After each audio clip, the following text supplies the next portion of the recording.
Start. Sir, several questions raised regarding the Defense Ministry and the External Affairs and Irrigation Ministries have been clarified by my honorable colleagues from those ministries. My task, therefore, has been simplified to that extent.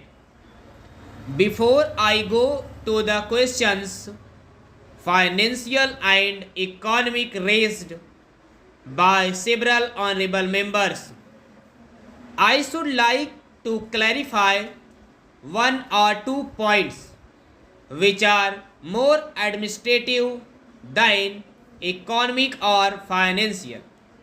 One of them was raised by my honorable friend. He raised the question about the recruitment by the assistant superintendent's departmental competitive examination and particularly about the examination held in 1960. He said that about rupees 6 lakhs were spent for the 1960 examination and later it was declared that no vacancies were available.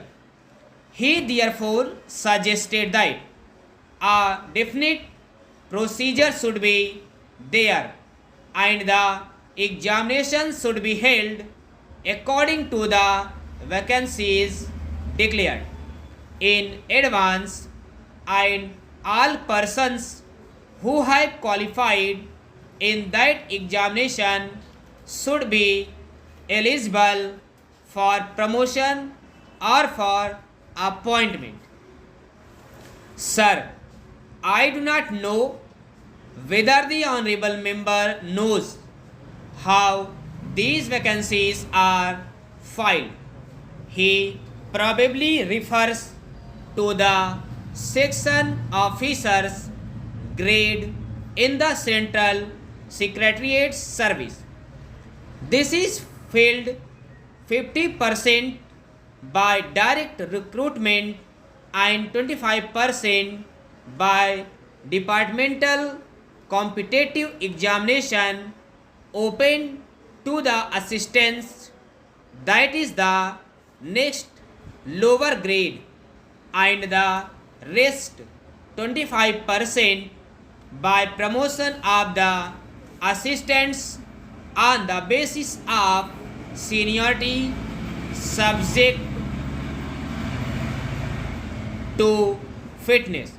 The examination, therefore, that he was referring to was a departmental competitive examination for filling 25% of the vacancies.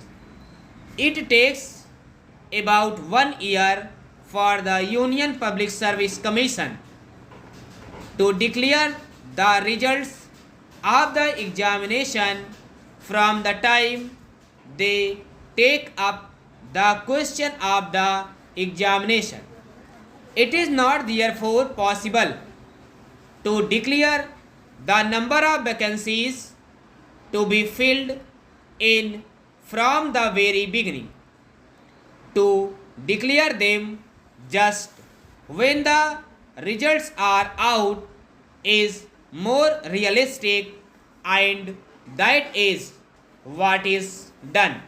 Sir, if the examination is treated as qualifying examination, the number of persons who will thus become eligible for appointment will be quite unrelated to the number of vacancies to be filled in, and then the very situation which the honorable member wishes to avoid would arise.